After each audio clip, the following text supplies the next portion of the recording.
नमस्कार दोस्तों, आप सभी का हमारे YouTube चैनल देवांगन क्लासेस पर स्वागत है। चलिए आइए आज देखते हैं हम लोग कुछ बाल विकास एवं शिक्षण शास्त्र से रिलेटेड एमसीक्यू सीरीज। इसके जो क्वेश्चन है उसको हम लोग हल करते जाएंगे। इसमें टोटल 30 क्वेश्चन आज हम लोग करने जा रहे हैं, तो सभी ध्यान से देखिएगा। पहला क्वेश्चन है, प्रत्येक स्थिति यानी कि अनेक स्थिति में विकास के विभिन्न क्षेत्र मानवीय क्षमताओं की व्याख्या करने में परस्पर प्रतिच्छेद करते हैं, तथापि विकास का कौन सा क्षेत्र प्रत्यक्ष रूप से बौद्धिक योग्यताओं जैसे कि समस्या समाधान, समालोचनात्मक चिंतन और तार्किकता की स्पष्टतया चर्चा करता है? तो पहला ऑप्शन होगा शारीरिक, ऑप्शन बी है गत्यात्मक, ऑप्शन सी सामाजिक और ऑप्शन डी संज्ञानात्मक। तो इसका सही ऑप्शन क्या होगा दोस्तों? ऑप्शन डी संज्ञानात्मक। ठीक है, तो क्योंकि ऑप्शन डी संज्ञानात्मक इसलिए होगा क्योंकि हम लोग सभी जानते हैं जो भी बौद्धिक योग्यताएं जैसे समस्या समाधान, समालोचनात्मक चिंतन, तार्किकता जैसी कोई भी जो हो मानसिक प्रक्रिया होती है वो किससे होती है? वो संज्ञानात्मक क्षेत्र के अंतर्गत आती है। ठीक है, दूसरा क्वेश्चन देखते हैं। विकास खाली स्थान से खाली स्थान की ओर बढ़ता है। तो ऑप्शन ए है सिर से पैर, ऑप्शन बी जटिल से सरल, ऑप्शन सी बाह्य से केंद्र, ऑप्शन डी विशिष्ट से सामान्य की ओर। इसका सही ऑप्शन होगा ऑप्शन ए, सिर से पैर की ओर। जो भी विकास होता है वो कैसे होता है? सिर से पैर की ओर होता है।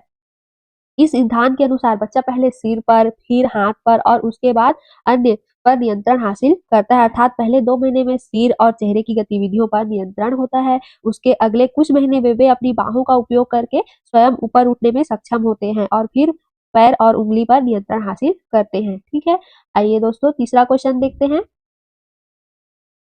प्रारंभिक बाल्यावस्था के दौरान खाली स्थान समाजीकरण का प्राथमिक कारक है और खाली स्थान समाजीकरण का द्वितीयक कारक है। तो इसका पहला ऑप्शन होगा जनसंचार माध्यम परिवार और ऑप्शन बी विद्यालय और परिवार, ऑप्शन सी परिवार और विद्यालय, ऑप्शन डी मुद्रित माध्यम जनसंचार माध्यम। तो इसका सही ऑप्शन होगा प्रारंभिक बाल्यावस्था के दौरान खाली स्थान समाजीकरण का प्राथमिक कारक है। तो सही ऑप्शन क्या होगा कि इसमें पहला क्या दिया है? इसमें प्राथमिक कारक कौन होता है? परिवार होता है। परिवार से ही बच्चों का समाजीकरण स्टार्ट होता है। पहले बच्चा अपने परिवार से ही सीखता है, उसके बाद द्वितीय कौन सा द्वितीय कारक होता है? विद्यालय। तो ऐसा ऑप्शन कहाँ दिख रहा है? ऑप्शन सी में। तो ऑप्शन सी सही होगा।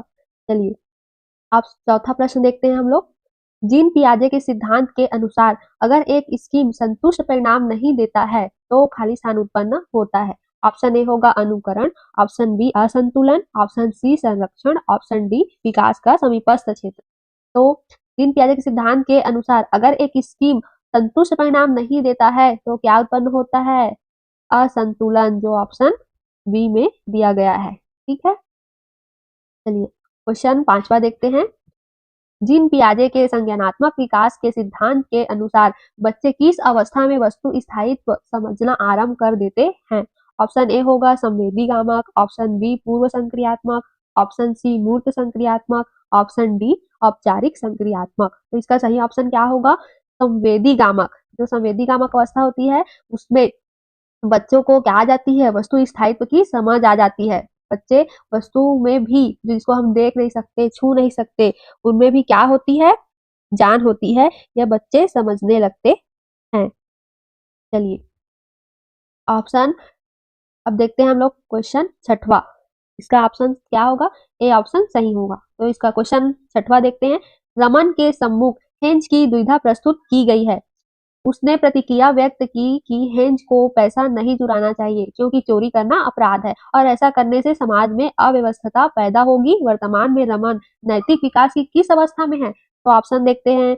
ऑप्शन ए आज्ञाकारिता और दंड अभिविन्यास, ऑप्शन बी यांत्रिक उद्देश्य अभिविन्यास, ऑप्शन सी अच्छा लड़का अच्छी लड़की अभिविन्यास, ऑप्शन डी कानून एवं व्यवस्था अभिविन्यास। तो हेंज की दुविधा के बारे में तो सभी जानते हैं, यह कहानी थी और इसमें बताया गया है इस प्रश्न में कि उसने प्रतिक्रिया व्यक्त की कि हेंज को पैसा नहीं चुराना चाहिए। कौन बोल रहा है? रमन। तो इसमें क्या किसके पर जोर दिया जा रहा है? कानून पर, कानून व्यवस्था पर, क्योंकि चोरी करना क्या है? अपराध है। इसलिए इसका सही ऑप्शन क्या होगा? डी कानून व्यवस्था अभिविन्यास। ठीक है, चलिए क्वेश्चन नंबर 7वां देखते हैं। लेव वाइगोत्स्की के विचारों के अनुसार निम्न में से कौन सा कथन सही है? तो इसका ऑप्शन देखते हैं। ए सामाजिक पृथकीकरण अधिगम में योगदान देता है, ऑप्शन बी बच्चे दूसरे के सहयोग के बिना सर्वाधिक अच्छी तरह से सीखते हैं, ऑप्शन सी संकेत और मदद अधिगम गति में अवरोध पैदा करते हैं। ऑप्शन डी, सांस्कृतिक उपकरण अधिगम की प्रक्रिया में योगदान देते हैं। तो इसका सही ऑप्शन क्या होगा?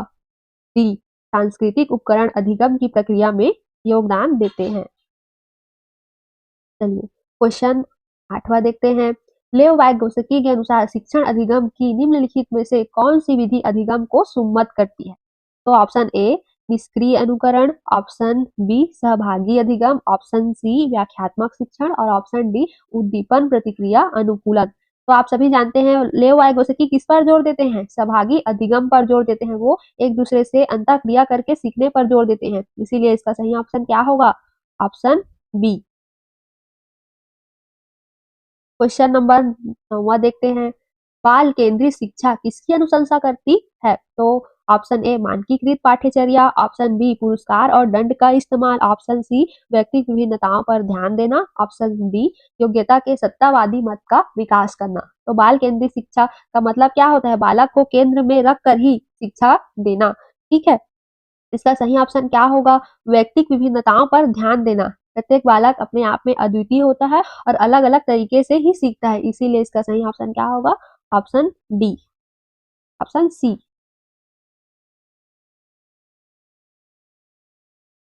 क्वेश्चन 10वां देखते हैं। हार्वर्ड गार्डनर के बुद्धि के सिद्धांत के अनुसार बुद्धि ए के सभी बच्चों में एक समान स्तर होते हैं, ऑप्शन बी, एक सामान्य योग्यता है जिसका कोई जैविकीय आधार नहीं है, ऑप्शन सी, जन्म से ही स्थिर है और इस पर परिवेशीय कारकों का कोई प्रभाव नहीं पड़ता है, ऑप्शन डी, कई प्रकार की होती है और व्यक्तियों के पास विभिन्न प्रकार की बुद्धि के विभिन्न स्तर होते हैं। तो क्या होगा इसका सही आंसर? इसका सही आंसर होगा डी, बुद्धि कई प्रकार की होती है और व्यक्तियों के पास विभिन्न प्रकार की बुद्धि के विभिन्न स्तर होते हैं। हार्वर्ड गार्डनर ने बुद्धि के बहुत सारे प्रकार बताए हुए हैं। ठीक है, अब देखते हैं क्वेश्चन 11वां। भी सीधी टेट में बहुत सारे क्वेश्चन कथन और कारण वाले पूछे जाएंगे। तो ऐसे क्वेश्चन देखते हैं। ऑप्शन ए, अभी कथन ए देखते हैं। ठीक है, अधिगम का सामाजिक रचनावादी सिद्धांत प्रक्रिया को सहज सुगम बनाने के लिए एक कक्षा में मुद्रित समृद्ध परिवेश के सृजन पर बल देता है। इसका तर्क दिया गया है। भाषा विकास में विद्यालय के परिवेश की कोई भूमिका नहीं है और भाषा विकास पूरी तरह से जैविकी परिपक्वता पर निर्भर करता है। ऐसे प्रश्नों को हल करने के लिए हम लोग को पहले कथन में क्या बोला जा रहा है, फिर उसका जो तर्क दिया जा रहा है वो एक दूसरे से संबंधित है कि नहीं, और वो कथन अगर संबंधित भी है तो वो सही है कि नहीं, ये सब को हम लोग को देखना पड़ता है। तो देखते हैं ऑप्शन ए क्या बोल रहा है, ए और आर दोनों सही हैं और ए आर की सही व्याख्या करता है। ऑप्शन बी बोल रहा है ए और आर दोनों सही हैं लेकिन ए आर की सही व्याख्या नहीं करता है। ऑप्शन सी बोल रहा है ए सही है लेकिन आर गलत है। और ऑप्शन डी बोल रहा है कि ए और आर दोनों गलत है। तो इसका सही ऑप्शन क्या होगा? अधिगम का सामाजिक रचनावादी सिद्धांत प्रक्रिया को सहज सुगम बनाने के लिए मुद्रित समृद्ध परिवेश के सृजन पर बल देता है, ये बिल्कुल सही है। और इसमें क्या बोला जा रहा है? भाषा विकास विद्यालय के परिवेश की कोई भूमिका नहीं होती, बिल्कुल गलत। तो क्या है? ए और आर, इसमें कौन सा सही है और कौन सा गलत है? तो ए सही है लेकिन आर गलत है। तो इसका सही ऑप्शन होगा ऑप्शन सी। चलिए क्वेश्चन 12वां देखते हैं। लड़के बहुत शक्तिशाली और कठोर होते हैं तथा लड़कियां नरम और संवेदनशील होती हैं। इस तरह के कथन के खालिस्तान को बढ़ावा दिया जाता है ना, खाली बढ़ावा देते हैं, किसको पूछा जा रहा है? तो ऑप्शन देखते हैं। ए, जेंडर समानता, जेंडर, ऑप्शन बी है जेंडर समता, ऑप्शन सी जेंडर सशक्तिकरण, ऑप्शन डी जेंडर रूढ़िवादिता।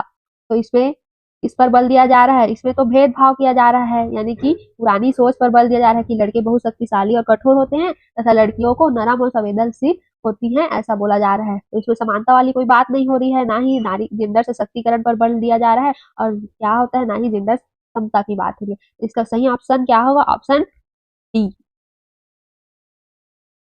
चलिए क्वेश्चन 13 देखते हैं। बच्चे की स्वीकृत अधिगम शैलियों में व्यक्तिगत विभिन्नताओं को किस प्रकार से संबोधित नहीं किया जाना चाहिए? उन्हें ऑप्शन देखते हैं। ए, उन्हें बहुविध तरीके से जानकारियां प्रस्तुत करके, ऑप्शन बी, उन्हें बहुविध तरीके से जानकारियों पर काम करने के अवसर देकर, ऑप्शन सी, उन्हें बहुविध तरीके से काम में शामिल करने के अवसर देकर, ऑप्शन डी, उनका बहुविध तरीके से नामनीकरण या लेबलिंग व पृथकीकरण करके। तो इसका सही ऑप्शन क्या होगा? बी सही ऑप्शन होगा। बच्चों की स्वीकृत अधिगम शैलियों में व्यक्ति विभिन्नताओं को किस प्रकार से संबोधित नहीं किया जाना चाहिए? उनका बहुविध तरीके से नामनीकरण व लेबलिंग व पृथक्करण करके किसी भी बच्चे को नामनीकरण या लेबलिंग करना बहुत ही गलत बात होती है। इससे बच्चों में क्या आ जाती है, नकारात्मक भावना आ जाती है। ठीक है, चलो क्वेश्चन 14 देखते हैं ना। आकलन करने का मुख्य कारण क्या है? ऑप्शन ए, विद्यार्थियों में परीक्षा के प्रति भय पैदा करना। ऑप्शन बी, अधिगम को अनुकूलतम बनाने के लिए विद्यार्थियों की खूबियों और चुनौतियों की पहचान करना। ऑप्शन सी, विद्यार्थियों के निष्पादन के अनुसार उन्हें आगे की कक्षा में प्रोन्नत करना या रोक लेना। ऑप्शन डी, विद्यार्थियों को श्रेणी देना और वरीयता में वर्गीकृत करना। आकलन का करने का मुख्य उद्देश्य पूछा जा रहा है, तो इसका सही ऑप्शन क्या होगा? ऑप्शन बी होगा, अधिगम को अनुकूलतम बनाने के लिए विद्यार्थियों की खूबी और चुनौतियों की पहचान करना। क्वेश्चन 15 देखते हैं। आप अपने विद्यार्थियों में समालोचनात्मक चिंतन को सुगम करना चाहते हैं। ऐसा करने के लिए आप निम्नलिखित में से किन कौशलों का संवर्धन करना चाहोगे? ऑप्शन ए, अभिसारी चिंतन। ऑप्शन बी, स्वचिंतन या प्रतिबिंबन। ऑप्शन सी, कंठस्थीकरण। ऑप्शन डी, निष्क्रिय अनुकरण। इसका सही ऑप्शन होगा ऑप्शन बी, स्वचिंतन व प्रतिबिंबन। आप अपने विद्यार्थियों में समालोचनात्मक चिंतन में सुगम करना चाहते हैं, तो ऐसा करने के लिए आप स्वचिंतन या प्रतिबिंब कौशलों का संवर्धन करना चाहोगे। स्वचिंतन करने से विद्यार्थियों में अमूर्त तार्किक चिंतन एवं मौलिक चिंतन का विकास होता है, जिससे उनमें सृजनात्मकता का गुण उत्पन्न होता है और वे रचनात्मक कार्य करते हुए तार्किक दृष्टिकोण में वृद्धि करते हैं। ठीक है, क्वेश्चन 16 देखते हैं। स्वचिंतन, क्वेश्चन 16 देखते हैं। विद्यालय में सुविधा वंचित पृष्ठभूमि से आने वाले बच्चों का निम्न स्तरीय निष्पादन किस ओर संकेत करता है? ऑप्शन ए, विद्यालय सभी विद्यार्थियों की आवश्यकताओं की ओर ध्यान देता है। बी, उनके माता पिता शिक्षा का महत्व नहीं समझते। ऑप्शन सी, विद्यालय सभी बच्चों की आवश्यकताओं एवं योग्यताओं को संबोधित नहीं कर पाते। और ऑप्शन डी, बच्चों का सामाजिक परिवेश बच्चों के अधिगम के लिए पूरी तरह से उत्तरदायी है। तो ऑप्शन कौन सा ऑप्शन सही होगा? ऑप्शन सी, विद्यालय में सुविधा वंचित पृष्ठभूमि से आने वाले बच्चों का निम्न स्तरीय निष्पादन यह संकेत देता है कि विद्यालय सभी बच्चों की आवश्यकताओं एवं योग्यताओं को संबोधित नहीं कर पाते हैं, क्योंकि प्रत्येक बच्चे की आवश्यकता और योग्यता क्या होती है? भिन्न होती है, अलग अलग होती है। अतः ऐसे बच्चों के समावेशन के लिए उनके बौद्धिक स्तर के अनुसार तथा उनको अनुकूल लगने वाली सामग्रियों के प्रयोग के अनुसार शिक्षण कराया जाना चाहिए। क्वेश्चन 17 देखते हैं। विकलांगता व्यक्तिक और सामाजिक कारकों के बीच बाधित अंतःक्रियाओं का परिणाम है। विकलांगता का कौन सा प्रतिमान इस दृष्टिकोण को समर्थन देता है? तो ऑप्शन ए, चिकित्सकीय। ऑप्शन बी, दानशीलता। ऑप्शन सी, सामाजिक। ऑप्शन डी, मानवीय अधिकार। तो इसका सही ऑप्शन होगा सी, विकलांगता व्यक्तिक और सामाजिक कारकों के बीच बाधित अंतःक्रियाओं का परिणाम है। तो इसका क्या होगा? कौन सा दृष्टिकोण है? सामाजिक। आप अब देखते हैं क्वेश्चन 18। श्रवण बाधिता वाले विद्यार्थियों के सफल समावेशन को सुनिश्चित करने के लिए अध्यापक को क्या करना चाहिए?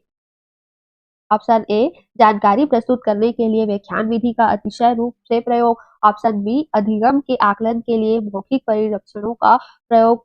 ऑप्शन सी, कक्षा में सांकेतिक भाषा के प्रयोग का निषेध। ऑप्शन डी, यह सुनिश्चित करना कि मौखिक संप्रेषण दृश्यात्मक प्रस्तुतिकरण के साथ पूरित हो।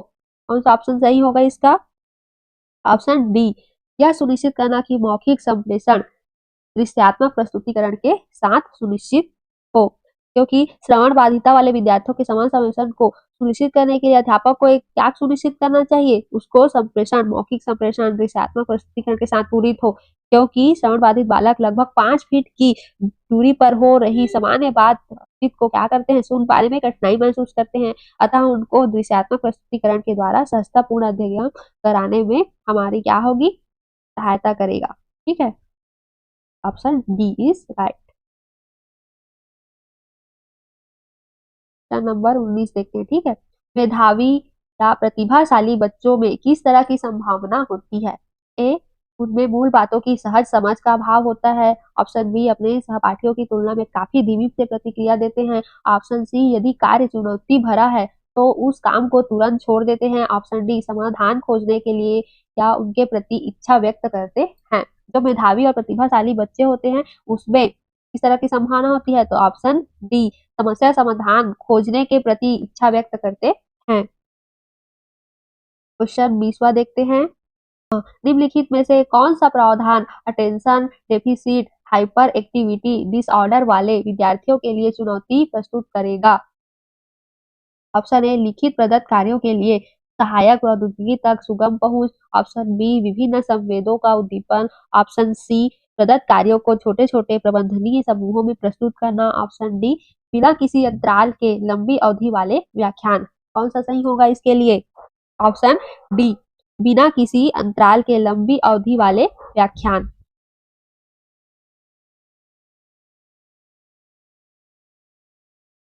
क्वेश्चन 21 देखते हैं। ये भी अभिकथन और तर्क कारण वाला है। तो अभिकथन, अध्यापक को अपने विद्यार्थियों को सहयोगात्मक अधिगम में सहयोग करने के, समूह कार्य करने में और सक्रिय रूप से भाग लेने के लिए प्रोत्साहित करना चाहिए। और इसका तर्क देखते हैं। अधिगम एक सामाजिक गतिविधि है और विद्यार्थियों को सामूहिक रूप से ज्ञान सृजन करना चाहिए। तो ये एक दूसरे से रिलेट कर रहा है ना। देखो इसे बोला सहयोगात्मक अधिगम में सहयोग करने के लिए, समूह कार्य कराने और सक्रिय रूप से भाग लेने के प्रोत्साहित करना चाहिए। इसमें भी सामाजिक गतिविधि की ही बात हो रही है, सहयोगात्मक अधिगम की बात हो रही है। तो ये दोनों एक दूसरे से रिलेट भी करते हैं और एक दूसरे में सही भी है। इसलिए इसका सही ऑप्शन क्या होगा? चलो देखते हैं। ऑप्शन ए और आर दोनों सही हैं और ए आर की सही व्याख्या करता है। ऑप्शन बी ए और आर दोनों सही हैं लेकिन ए आर की सही व्याख्या नहीं करता है। ऑप्शन सी ए सही है लेकिन आर गलत है। ऑप्शन डी ए और आर दोनों गलत है। तो सही ऑप्शन क्या होगा? ऑप्शन ए और आर दोनों सही हैं, सही व्याख्या करता है। क्वेश्चन 22 देखते हैं। शिक्षण अधिगम की निम्नलिखित में से कौन सी विधि ज्ञान के सृजन में विद्यार्थियों की सक्रिय भूमिका को महत्व नहीं देती है? पॉजिटिव नहीं, निगेटिव पूछा जा रहा है इसमें। तो पहला है व्यवहार अनुकूलन। ऑप्शन बी सहपाठी सहभागिता। ऑप्शन सी अन्वेषण अधिगम और ऑप्शन डी पारस्परिक शिक्षण। तो सही ऑप्शन क्या होगा इसका? ऑप्शन ए व्यवहार अनुकूलन। शिक्षण अधिगम की व्यवहार अनुकूलन विधि ज्ञान के सृजन में विद्यार्थियों की सक्रिय भागीदारी को महत्व नहीं देती है, जबकि सहपाठी अधिगम, अन्वेषण अधिगम, फिर क्या है पारस्परिक शिक्षण, यह तीनों क्या करते हैं? ज्ञान के सृजन में विद्यार्थियों को सक्रिय भूमिका में मदद करती है। ताकि क्यों? इनमें तीनों विधियों में बच्चे रचनात्मकता को विकसित करने में तार्किक दृष्टिकोण में वृद्धि करते हैं। 23 देखते हैं ना। अ, विद्यार्थी किसके द्वारा बेहतर और प्रभावशाली तरीके से सीखते हैं? तो ऑप्शन देखते हैं। ए निष्क्रिय अनुकरण। ऑप्शन बी पुरस्कार और दंड। और ऑप्शन सी जिज्ञासा और अन्वेषण। ऑप्शन डी कंठस्थीकरण। तो विद्यार्थी किसके द्वारा बेहतर और प्रभावी तरीके से सीखते हैं? जिज्ञासा और अन्वेषण द्वारा। क्वेश्चन नंबर 24 देखते हैं। निम्नलिखित में से कौन सा विद्यार्थियों के समस्या समाधान कौशलों के विकास में बाधक है? ऑप्शन ए अनुपूरक चिंतन। ऑप्शन बी प्रकार्यात्मक स्थिरता। ऑप्शन सी बहुविध तरीके से प्रश्नों का प्रस्तुतिकरण और ऑप्शन डी प्रासंगिक सूचनाओं पर केंद्रित होना। सही ऑप्शन होगा बी प्रकार्यात्मक स्थिरता।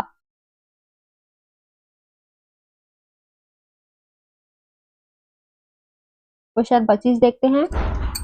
विद्यार्थियों द्वारा गृहीत वैकल्पिक अवधारणाएं अध्यापकों द्वारा किस प्रकार संबोधित की जानी चाहिए?